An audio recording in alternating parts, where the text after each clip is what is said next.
and welcome to the Community Hello, this is Reverend Dr. Lula Mae Phillips from Weill Cornell Medicine Clinical Translational Science Center.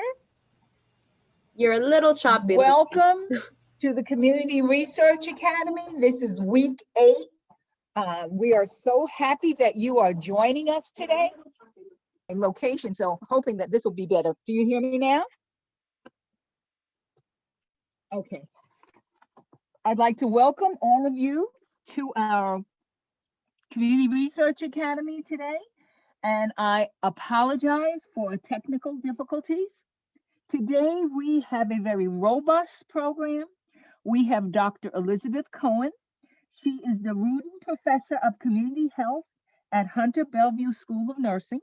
Dr. Cohen is skilled at work in nonprofit organizations, program evaluation, public speaking, curriculum development, and health equity. Dr. Cohen's model for lab to living room translation promotes interactions between scientists and the communities being served. She continues to serve her community through educational programs as a part of the leadership in the communities of Harlem Health Revival, and as a member of the New York State Health Equity Council. Further, she has developed a tool for community faith-based leaders who are advising congregants on research participation. Without further ado, I introduce, Dr. Elizabeth Cohen will be the next voice that you will hear. Thank you. Thank you, Lula Mae, so much, and welcome everyone to this session. Please let me know if you can't hear me at any time, or if there's anything I can do to clarify anything, or if you have questions, please just feel free to raise your hand or just wave or interrupt. We want this to be fully interactive, and I hope that it will be. So I'm going to share my screen for a minute. This session, which means it will be actually hard for me to see the chat, just so you're aware. So maybe you'll monitor the chat for me, Agnes, because I won't be able to see it while I'm in this screen mode. So I want to talk today about something called Photovoice. As you have all, actually, let me stop sharing for a second, because I want to say this to the group. You may have seen and heard in the news how very susceptible we are to policy changes, and how policy can really shape our society, frankly, and certainly our health. But a lot of times communities have trouble finding a way to get their voice into policy.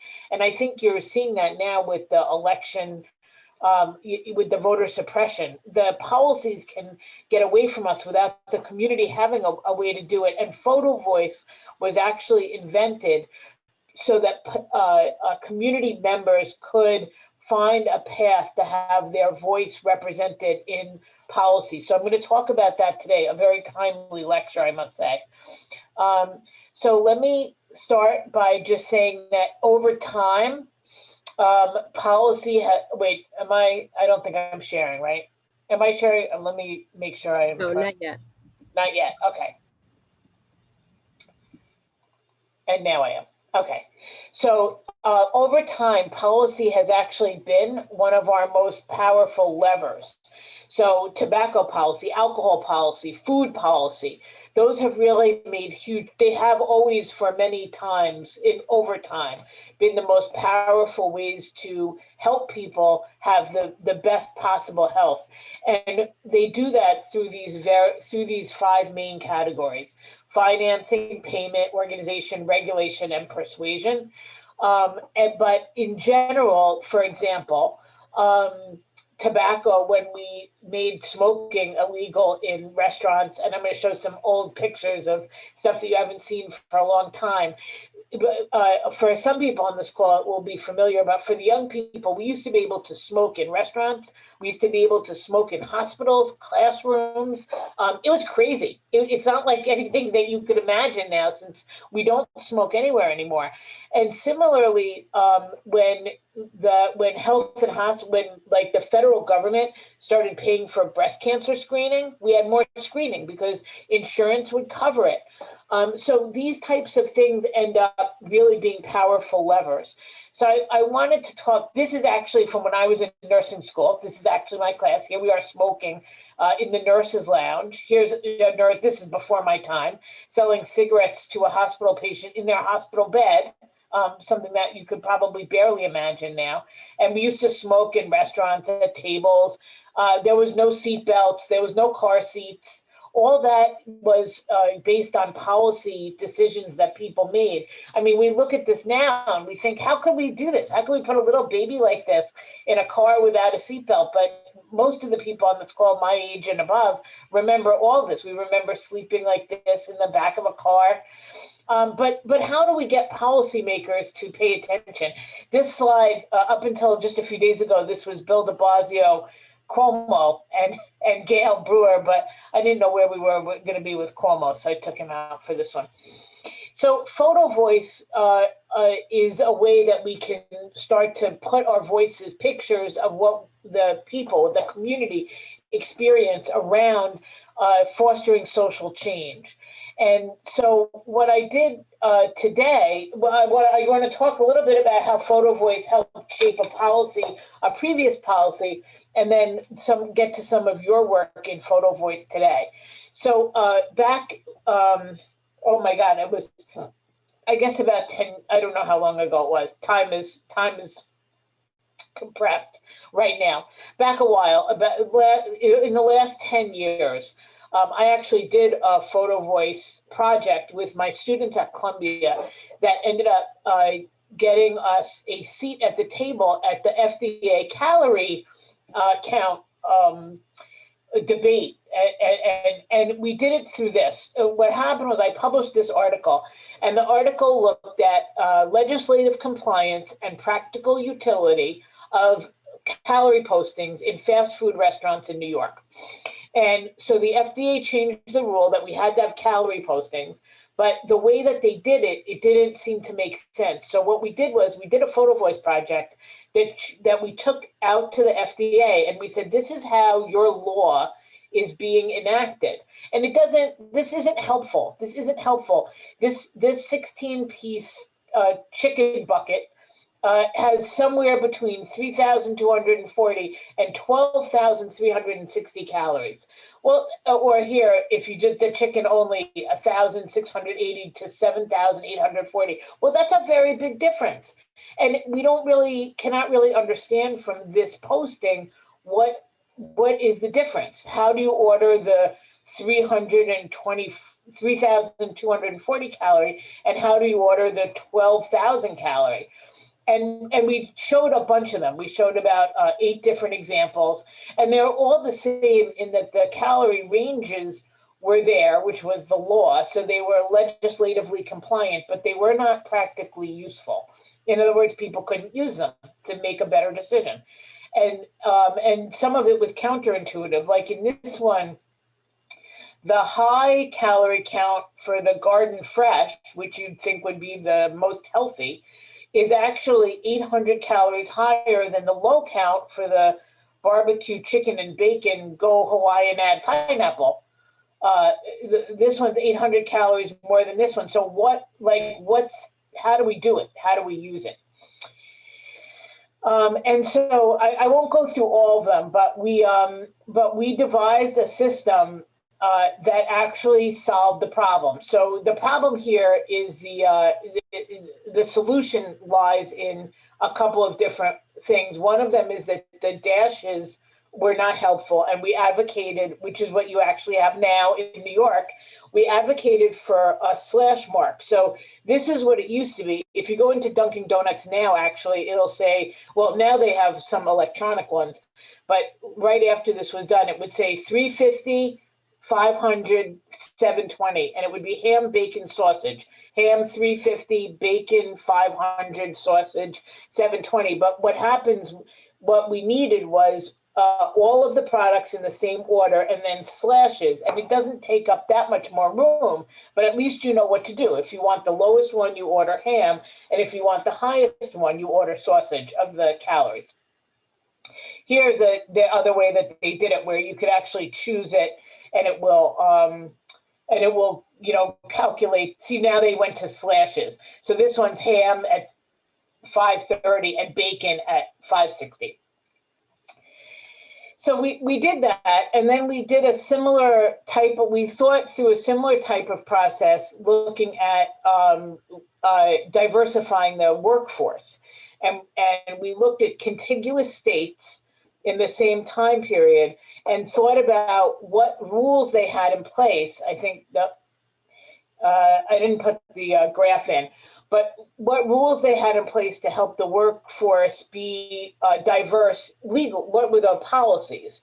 So the policies ranged from having like a state level work group about workforce diversity. And I know this group knows this very well, but we were making the argument that a diverse workforce can take better care of a diverse population, that we need providers who look like the people who they're caring for, who maybe even come from the community in which they're providing care, and that would really help us improve health. So we looked at states with and without those types of laws to see what type of thing really helped to recruit minorities into healthcare professions. So again, just an illustration of the power that some of these policies can have.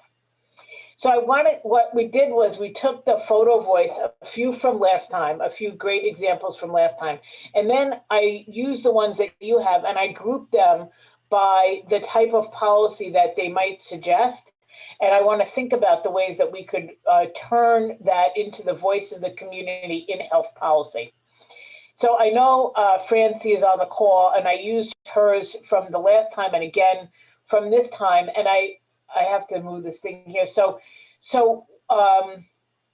this was a policy that, pardon me, that we should have made, but we didn't. And that was a policy around masking, a public health policy around masking. This, because we want to talk about the fact that Francie, you're on the call. Do you want to say anything about this? Oh, yeah, thanks. Great to hear you, Dr. Cohn. Hi, everyone. Yeah, I this moment in time, I thought, wow, this speaks to me. It's an action. It really walks the talk, pardon the pun, and it demonstrates how everyone can really glide forward in sync with the unified consensus around a life-saving tool. Yeah, exactly. And so this, we had a few, thank you for that. Thank you for that. So visually, everyone's walking in the same direction. You know, the masking can bring us all forward, but we wanted to talk about the fact that our health is dependent on other people's health. And again, other people had talked about masking as an empowerment activity, making masks, giving away masks, and wearing masks. And so that would suggest a policy, a state level or federal policy. In this case, it would be state level because the feds apparently do not have jurisdiction about masking. And again, many people in the last section talked about policies that we could have around masking, a national mandate, a way that we can begin to heal collectively and caring for one another. This actually hit a few of the policy levers, right? Like it hit organization. I'm hopeful it would be great if it hit regulation, and it hit persuasion, because we could use all of those to ask people to mask up. And if we had masked up, I think we would have had a very different outcome, sadly, from where we are. Some deaths could have been prevented. And that is a very sad thing for public health officials to try to even say. Our societal structure around smoking has changed. It used to be the smokers had the upper hand, and now it's now smoking is pardon me, I'm so sorry, is considered to be a something that you have to take outside that people can frown. If you lit up a cigarette in your workplace now on the inside, it would be very surprising to people. So we've really changed our orientation around smoking.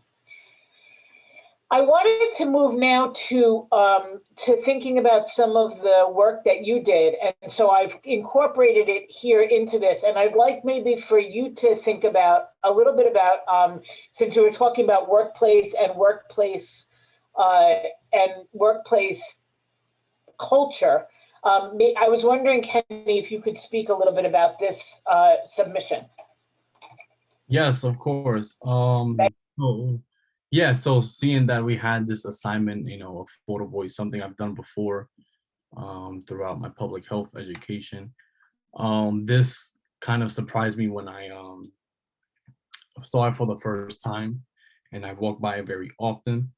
This is actually at my workplace, and it really caught my eye that it's something that it kind of to see how the workplace adapts to the current time, to the pandemic, and kind of seeing how important it is to practice safety, hygiene, and cleanliness.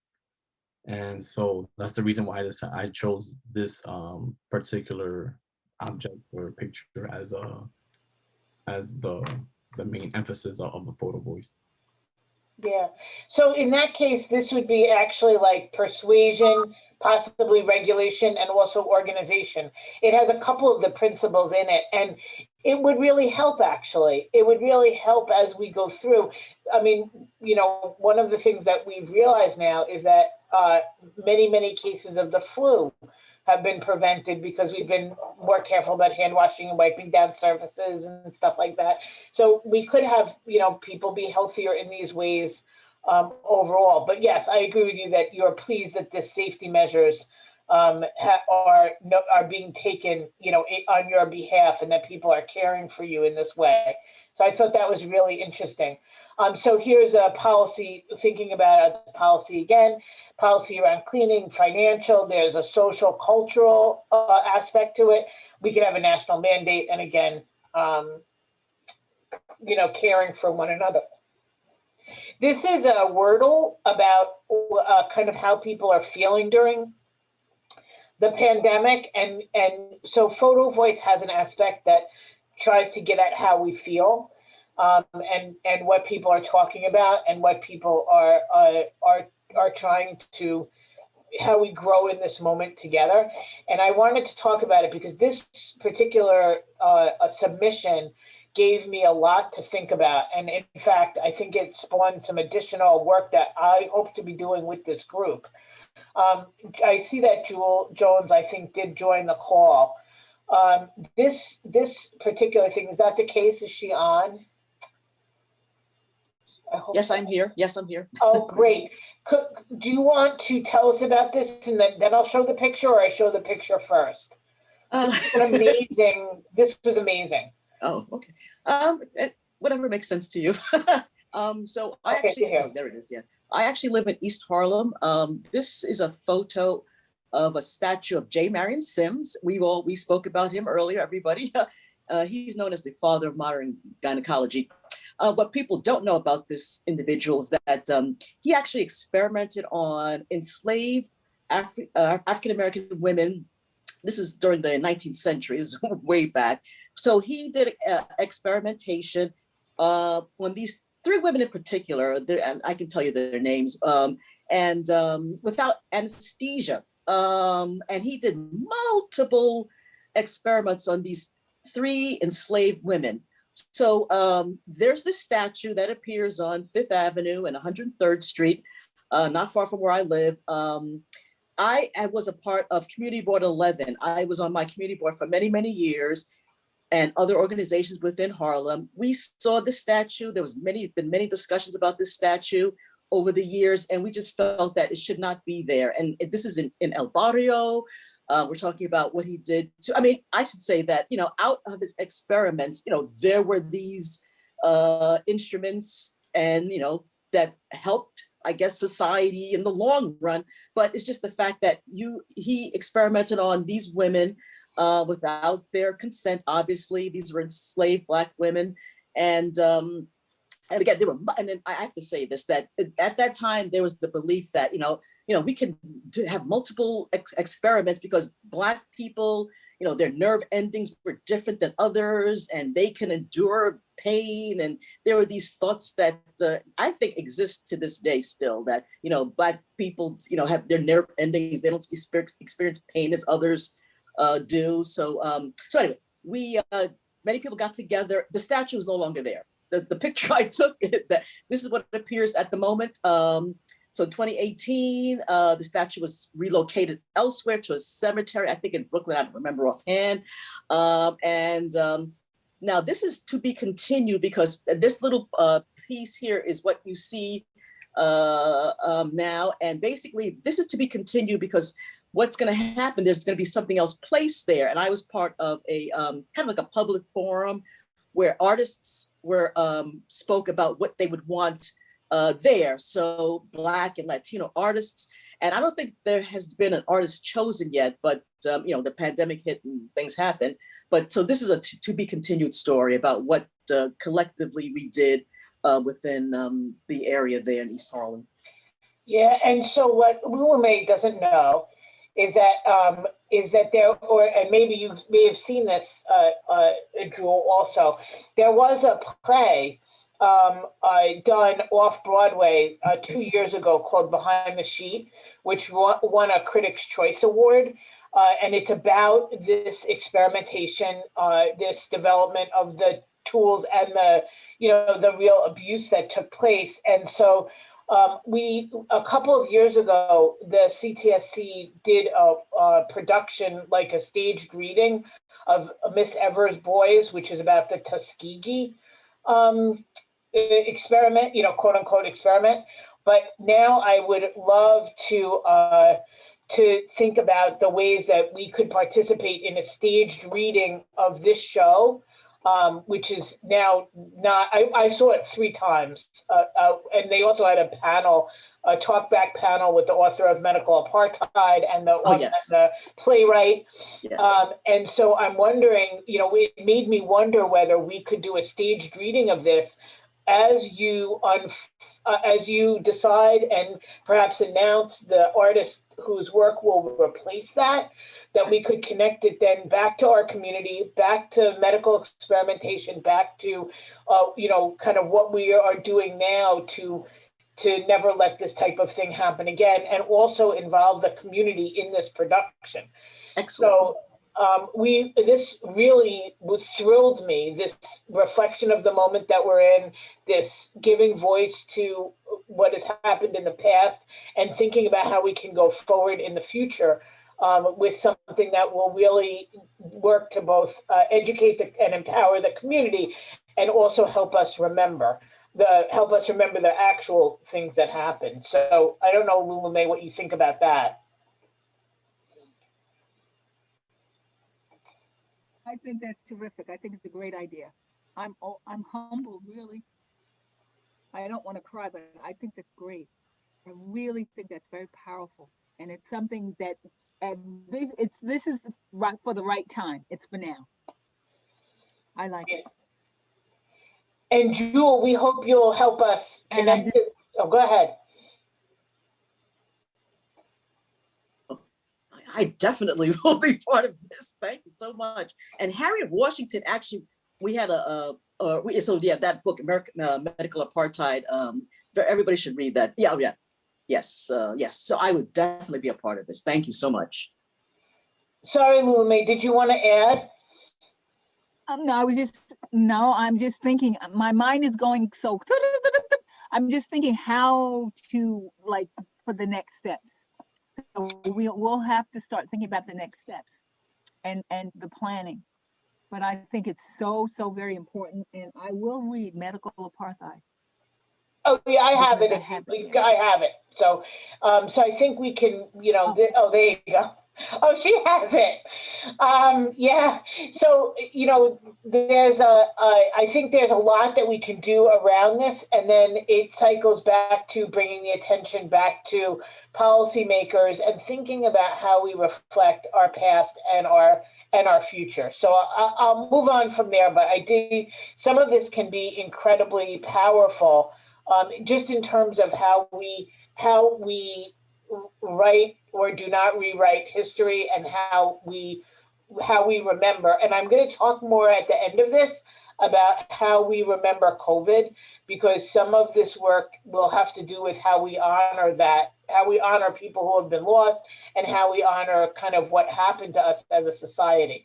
So Diana, I don't know if you are on, and you can give us a little bit about your history here with this trajectory that you had.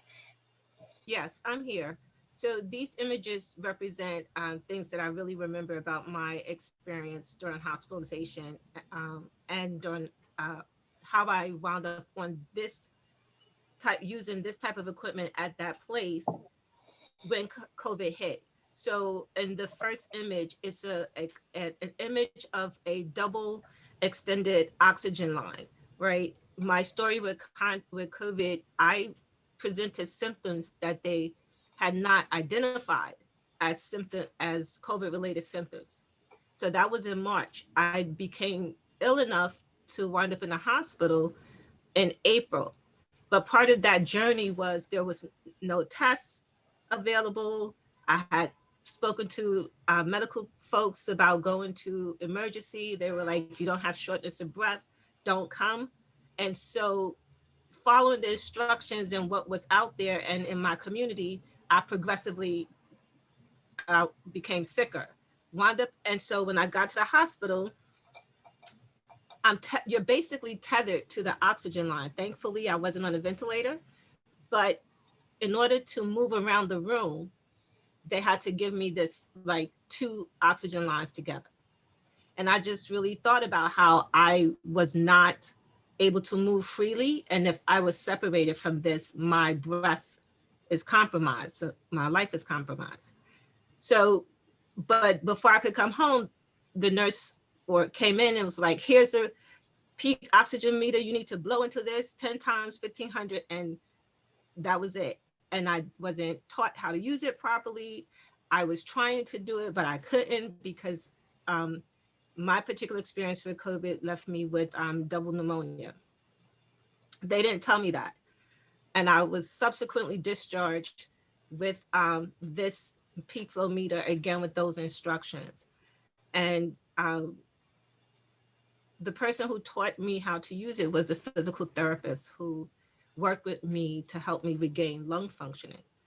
And so much of my experience highlighted for me the disparities in healthcare, how I was treated as a Black woman in the hospital, how in this community, folks have access to healthcare, how you have access to recovery. So even for me, I came home doing a lot of advocacy for support. Even I was discharged without services and basically dumped. So it carries a lot for me in terms of how folks of color are treated and have been treated during this time. And a large part of the conversation is about the numbers of people that died. But there are a lot of us who did not die, but are still dealing with the impact of COVID. So those 3, when I see those images or think about it, it speaks to that experience. Yeah, there's a lot of policy work in there. There's access work, and then work in being, in the healthcare professions, like we were saying before, have equity in healthcare and equity in treatment. And as somebody said before, believing people and not treating people differently, based on race, or treating everybody better. Like, I don't know if anyone is feeling particularly well served, at this time, but I think it's really a great, it brings up a lot of these policy issues, a lot of them around regulation, around access, around payment, And the truth is that when we don't pay for healthcare as a society, when we leave it to individuals, we end up paying, society ends up paying even more. All of our health depends on everyone's health. We are only as healthy as the least healthy people here. And so, we have to really take care of everyone to keep us all healthy.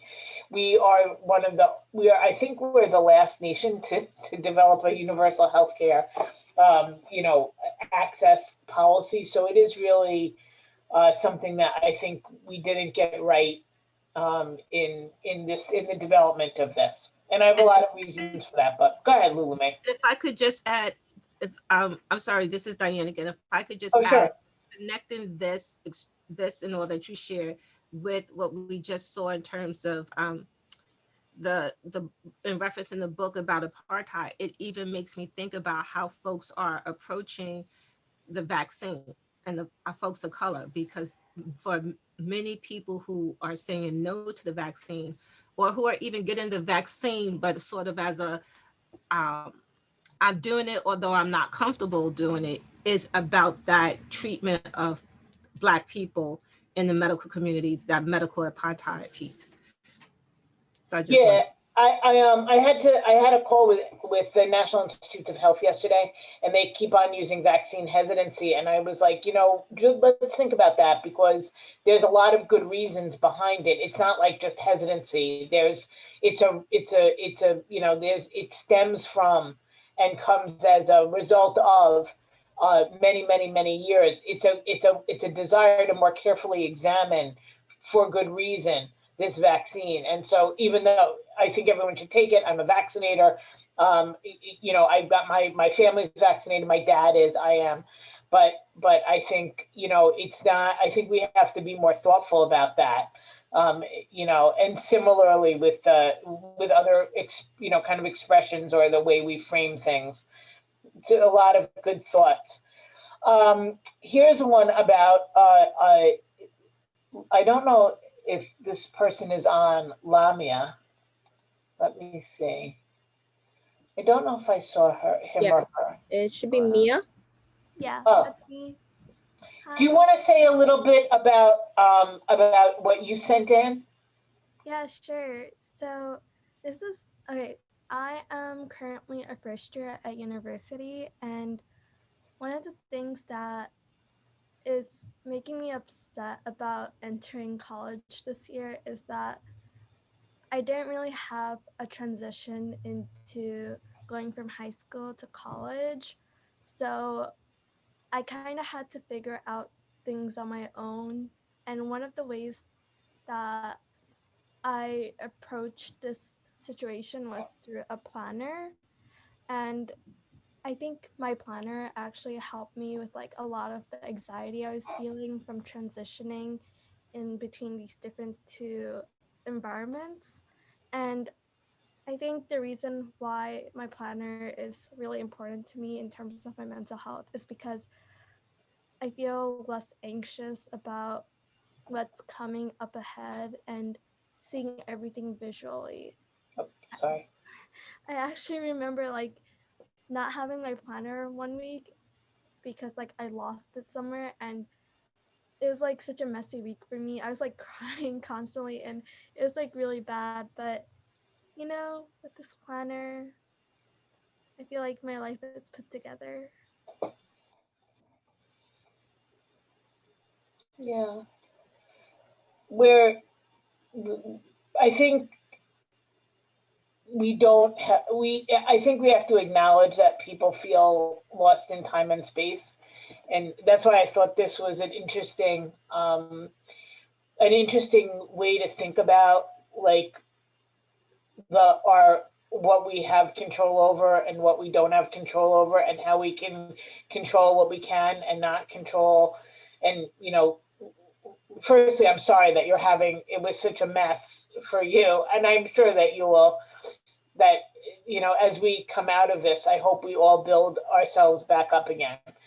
But I think it made me think about connecting to the past and the present and the future. And then it also made me realize that there are some resources that are available. And I know one of them is like this Calm app, but there are others that just let people sort of stay centered in this very complicated time. So I thought this was like a nice example of sort of how everyone feels a little bit like they're in control and a little bit like they're not. And so I like that. I don't know if it has as strong a policy piece, but it had a very large societal piece. You know something, Elizabeth, I just wanted to say something. One of the things, this connectedness that comes through the daily planner, it reinforces the need for this, that, you know, everyone who was just starting college or just starting a new venture, a need for connectedness, a need to reach out to a mentor or someone who could model and help them go through the process. So I found it very timely, just as I found Diana Mack's presentation on equipment, hospital equipment. To me, it speaks of a need for the nursing staff, education in terms of, you know, patient teaching and getting people involved, and on what level. So I found both of these just fascinating. So very, very interesting. This was a great group, I want to say. It was a great group. Yes, I agree. Jazzy, do you want to talk us through a little bit about this? Sure. Hi. Okay, so this is around the height of the pandemic, and I had malaria. I was in West Africa, and I got malaria. I was living there for 2 years, and I got it about, I would say, half a year in, because I stopped taking the tablets, right? Because I was like, oh, I'm here. I'm not catching nothing. I've been drinking the water. Nothing's going to happen. But during the rainy season, you know, the mosquitoes are around. So needless to say, I got malaria. So when COVID was at its height and no one knew anything about it, all I knew that people were getting, you know, sick, and all of these things were going on. And even the symptoms, I noticed that one of the symptoms were headaches. And so I was getting the headaches.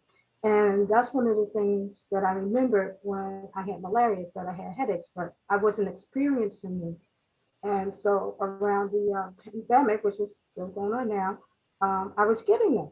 So I found out that I had, and I'm sorry, I want to speak a little bit faster. I found out that I had malaria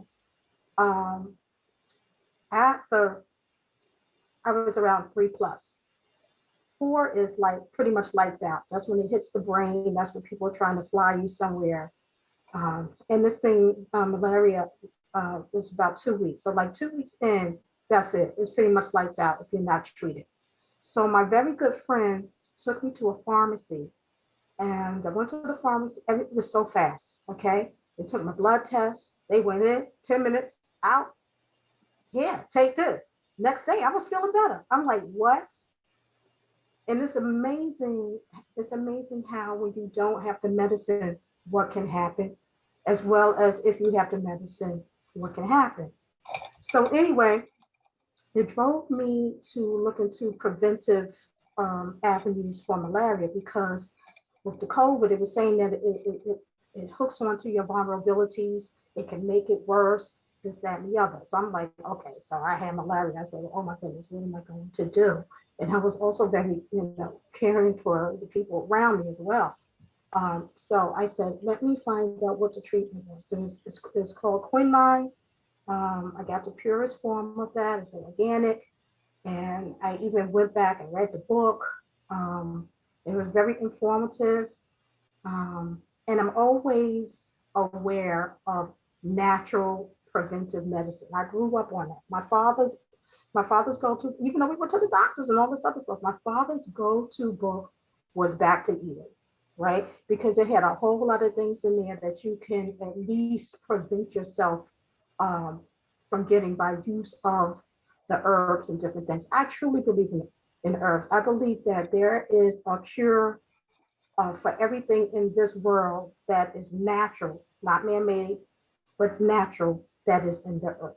And I've not only have I seen it, but I've witnessed it.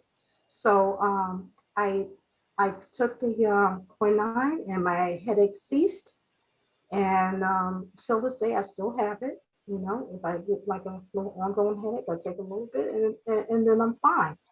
But, you know, education in natural remedies is very important, you know, and, you know, people don't want to admit it, but people are reaching for that zinc, that elderberry and everything else. And I know at the beginning, you know, people were laughing, oh, that's not going to do anything, this, that, and the other.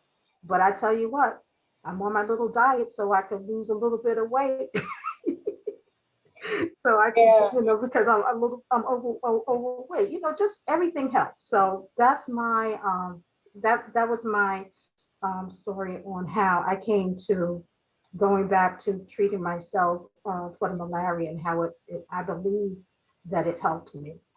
So I wanted to just, so this is a really interesting, you know, kind of example and story. And thinking about it, so I've been a nurse practitioner for something like 35 years or some crazy long number. And I don't know, you know, we can't endorse things that aren't like tested, but from my experience, I understand that people, this is a very, not this story is very unusual, but a story is that people bring all types of different types of holistic medicines and treatments, time tested treatments. And so one of the things I wanted to bring up here was that we could use and should have a way of better understanding these treatments, because the typical fallback answer is that it's not been FDA tested, but none of these will ever be FDA tested because there's not money in testing quinine or green tea. Well, sometimes green tea, but some of these other things. And very often people do report that it does relieve their symptoms, cure their disease, not all of them. And it would be so good to have a way that we could endorse some of these, because I think many of them really do help and people are truly helped by them. But it's often a kind of a wild west of what we can suggest or endorse or support. And so I do like to hear these stories, and I think that they're important. And I wish we had better ways of of disseminating information about them in ways that could really help people make good decisions about what will work for them. Oh, and this should have been grouped with the study one, pardon me. I think I thought I was grouping the organization ones together. But this is another example of thinking about the way our brain on COVID, kind of how we are working together, how we are working in the way that we can. So I think I see Maria is on the call. I'm sorry to have something right in the middle, but Maria, do you want to say a few words about this? Hi, I think it's something similar to the one before me, but all I have to add is that last year was really challenging for all, I think, but you have to empower yourself and make everything possible, because if you believe that you can, you will. So I think that's applied to any situation that you are going through. And that's what's happened to me between the last year and this year. But I think that all you have to do is empower yourself, believe that you can, and do it. Yeah, no, that's great. And we see people kind of organizing, as we said, organizing themselves externally and internally to, in an effort to control kind of what they can. A number of the a number of the submissions dealt with ways that we can keep ourselves healthy. And here, both for this and the ones of self-organization, I wonder whether there's a place for some type of voucher or incentive or something that we can help people with, because so many people had to transfer their work and their workouts to their homes. It made me wonder if there was some type of policy intervention that could be helpful here, like rebates of some kind or deductions, tax deductions, if you had to move your exercise or your office into your home. So I think the next few deal with how to keep yourself healthy during COVID. And sometimes employers do get like incentives for if their employees join a gym and things like that. So it made me think about that too. So is this person Jaricia on the line? Yes, I'm here. Thank you. Yes, exactly. Yeah, I would get reimbursed for the gym, and obviously working out from home, doing Zoom workouts. So I just put this together. I'm trying to still stay active, when I'm home. And I guess going back to like some of the like the organizations that my previous people have, like the mental health. I'm just trying to keep up with my mental health by exercising. And I figure I put the weights together. Obviously, we have to use hand sanitizer, um, for to keep our hands to for the germs and stuff. And I put a thermometer there because everywhere we go now to the doctor's office, they have to take our temperature. So I said, let me stick that in there. Even now with the gyms being open, I guess, I have not gone to the gym, but they take your temperature. And then the mask, on top of that, I put the mask on there because even if you work out outside, you should wear a mask. You still have to stay 6 feet away from people. I'm just trying to stay active.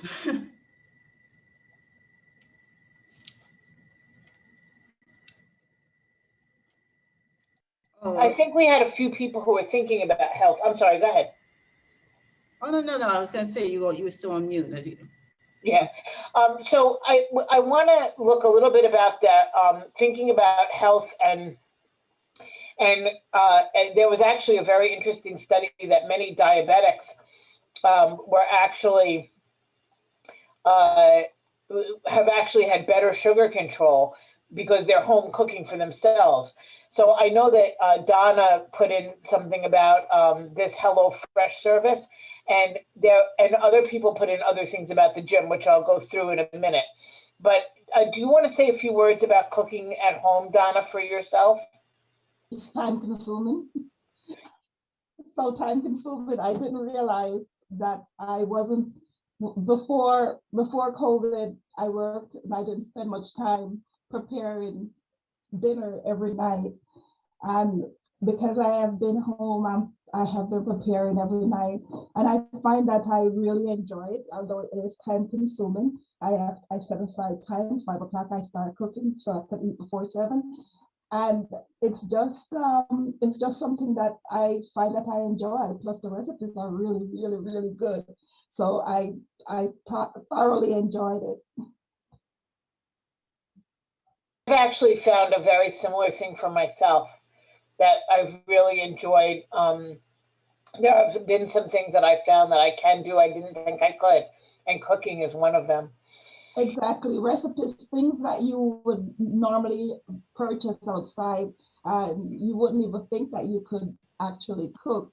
With this service, they send you all the ingredients, and if you follow the recipe step by step, you have such a wonderful experience. And then Francie, I just thought you might want to, this fascinated me. If you can take us through it just a little bit. And then we'll wrap up with the food insecurity, which I do think we need significant public policy work in. definitely, definitely. Yes, thank you, Dr. Cohen. This sight on the street captured my imagination because I thought so many of the people who were indeed showcasing their wares for purchase in the midst of a global pandemic, each of them were transformed into entrepreneurs. So the impact of the pandemic was clearly on their bottom line. It completely transformed the way they needed to organize their lives. Indeed, the way they would exchange, benefit, and bargain within the community for goods sold with minimum regulation. And the persuasion piece is the fact that they have all come together from tens of thousands of miles away to meet again in the same spot to reflect a shared ancestry, the identification, the self-identification of each person on the street, perceiving what the other community member is selling, is bringing them together, bringing them back from whence they came, and taking a pandemic twirl and absolutely spinning it on its head and bringing an opportunity for sharing, for mutual benefit, and for a unique experience that I dare say no person passing by ever anticipated that they would be able to have, let alone need to have, because of the deleterious impact on their bottom line during the crisis of the pandemic, including its hard knock on people's ability to survive financially, let alone in terms of their health, overall well-being, mental state, etc. So I absolutely was bedazzled by the breadth of the ability, the resourcefulness of each individual who transformed himself and herself into something well beyond a pedestrian street peddler, into a purveyor of a community shared, true communal experience. They brought their world to the street. Thank you. That's amazing. And is your impression that they were selling their belongings? Yes, absolutely. And that's what made it, to me, so profoundly poignant. Each piece is a treasure to themselves, I believe to the others who were beholding them. And there was a trust in the exchange of selling it. They were truly playing it forward. Yeah, yeah. And I think we're becoming kind of porous, like you said, in one and in all. So I will, this is fascinating. And makes me think even more about how we have become, we're open in different ways and closed in different ways. From the last class, people took pictures of empty playgrounds, of walking programs, of other exercise. And now I'll spend the next about 10 minutes talking about this unbelievable crisis in food insecurity. And the way that, if you could imagine that you are a policymaker, that you are Gail Brewer or Bill de Blasio or another policymaker in our region or in our, even in our state. If we did a gallery exhibit, which Lula May and I have been talking about over time, of the responses to food insecurity and the lack of government, of what should be policies and interventions. That's what government, if it should do, is provide basics of nutrition. I think this could be a very powerful show on the community response to food insecurity and what we would ask the government to do. So can I ask, is this Koloko, are you on the call? She had just hopped off the call because she had another meeting. Okay. But she'll be watching it later.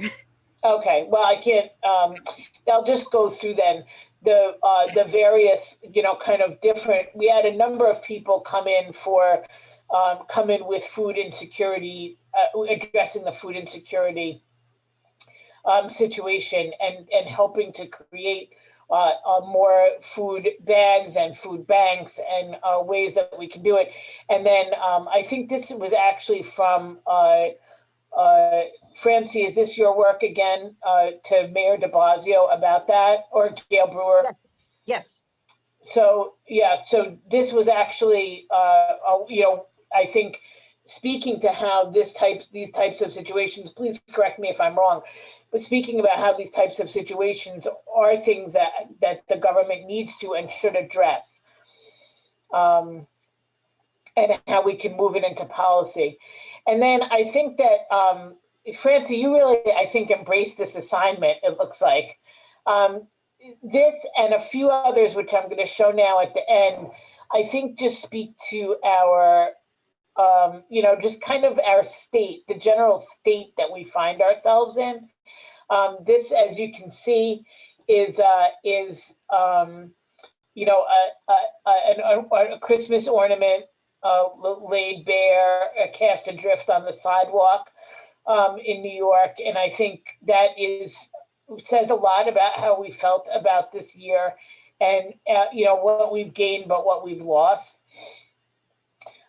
Additionally, again, thinking about just what we've gained and what we've lost and people who we lost during this time. I like this one a lot, Francie, about who is Alfredo and, and what happened and what does this reveal. And these are from the last cohort, so I won't go into each of them. But again, they pay homage to things that we had, to celebrations that were not had, this one in a nursing home. So I think one of the other things that that the Photovoice can help us do is really, as a society, I'll stop sharing my screen. As a society, I think it can help us remember this time like 9/11 did. It can really give us the tools to come together to think about what our collective experience was and what we can do in the policy realm, in our communities, but in our policy to really remember and also to heal and then also to come out stronger. So that is what this class thought about COVID and some of the ways that Photovoice can be used. And I will invite people to turn on their cameras and comment if they wish to do so. Or just comment, you don't have to turn on your camera.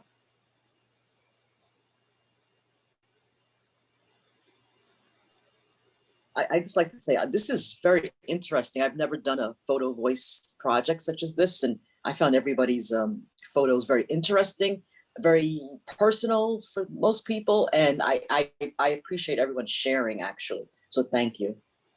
I too appreciate that. This was the best group I've ever had for this assignment, and I've been doing this for years.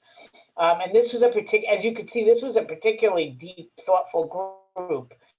And I think it will, in the next couple of days, it will, kind of mull in your brain and be, I think, even more powerful. Go ahead, Luna. I think I agree totally. This has been a really great experience. The community's view, everyone's view that they have brought to the table has just expanded the power of Photovoice. And it would be great if we could just keep this momentum going and actually see some change in policy. but I think it was great. It was terrific. Francie, you really embraced this. Is it something you've done in the past? Or it was just something that you felt like it spoke to you? No, Dr. Cohn, I had never formally done this in the past. I believe, though, that the street is life. And I believe photography is the ability to connect with the intuition, the feeling, the togetherness. The camera allows us, we see who we are. We see what we feel. We see what we believe. And to the extent that the image resonates with that deep reservoir of our humanity, it allows us to reflect back. I believe every picture we take is a picture of ourselves. Yeah. Yeah, no, for sure. Oh my God, that was magnificent. Please, this class, you all participants, watch this space, because I do think that we have now the basis, Lula May, for the beginning of an exhibit, and minimally, I think that we can Definitely. that we can start with an exhibit, and I hope to see about about ways that we can further expand the thank you so much, what Jewel has brought forward, because I think that's really important. So also, I would also like to share that I definitely enjoyed and appreciated this submissions, and I think even for my case, what was striking is how you put together the thinking about policy or how we influence. And so being in this academy, like, what are the questions that those images invoke for us? What are evoked? And then how could we tie it to work that we want to continue to do? Because sometimes I feel that, like, the community has information, the whole part about voice, right? Community has information and often have suggestions or see the ways, the intricacies in which the policies affect, but not know how to, or not have a way of communicating or influence and change. And this was a gentle way also to sort of do it. Yeah, I'm really excited about what I think the power of the voice of this class can be. And thank you all for your submissions. This was awesome. It was really, awesome. Really awesome. And thank you, Elizabeth. You did a great job. It was beautiful. Thank you. All right, Dr. Cohen, Dr. Cohen, excuse me. It's Ms. Scanlon. If I could make a suggestion, it's inspired in part by what Ms. Jones powerfully presented earlier. I too have been a member of my community board and in another borough, and in that regard, in the late 80s, the home of a freed slave, Lewis Latimer, who used to clean up the floor at Thomas Alva Edison's workshop space in Massachusetts in the late 19th century. Excuse me. His house was about to be put on the chopping block, and members of the community got together, and we did what the Bible says, save what remains. And we ensured that the house that Lewis Latimer lived in up until the time of his transition was indeed maintained as a part of the community, is now in the community, and is a science museum for young people to inspire generations of Lewis Latimer. And if anybody is not aware of who he was, he helped turn on the light. Out of the darkness came the light filament and the light fixture and the structure of what we all appreciate today. So his legacy is now enshrined and has become a living, enduring capsule for all of those who will be inspired by his light. So I'm thinking, Dr. Cohen, if there is a community board, which of course there is within any space within the 5 boroughs that you might wish to showcase the works, either actually live and or visually, electronically in a virtual space, that community board might be approached to be a co-sponsor to amplify the sound, the voice, as was recently said, of our collective communities brought together by the influence on public policy, because after all, as Ms. Jones and I'm sure many others on the call are aware, the role of a community board is to be the interface between city government, city agencies making public policies, and the public. So I dare say all of the issues that we have collectively spotlighted today are shared by all communities within the entirety of the city of New York. So to the extent that whatever community board would be physically connected to a physical space where these images are projected, they could truly be a springboard to translate these pictures into real systematic change. I love it. Thank you. Francie, what community board are you in, just for my own reference? I have been for many years on community board number 7 in Queens. Okay. Yeah, this is a very good idea. I love this idea. I work with community boards, so I think it's a very good one. Agnes and Lulu may know where to find me. So I think, Agnes, people had some additional submissions, which I'd be delighted to incorporate into the next presentation and into our next show. I do have to hop off, but this has been amazing. And I thank everyone on the call. I'm going to leave you guys on the call in case people want to continue talking, but I will be in touch, and Lulu May and Agnes know where to find me, and you guys do too. So please watch this space for further developments. Thank you very much. Thank you again. I'll see you soon. Thank you. Okay, I'm gonna send you an email, Elizabeth. I got an idea.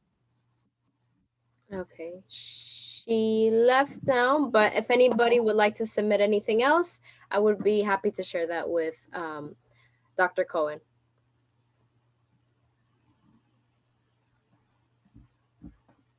Well, I think we had an amazing presentation, amazing.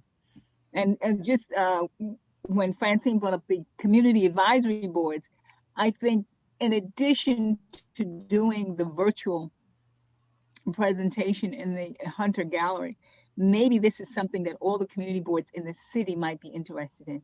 So Yes. that was just my thought. Yes. Oh, yeah. So Yeah.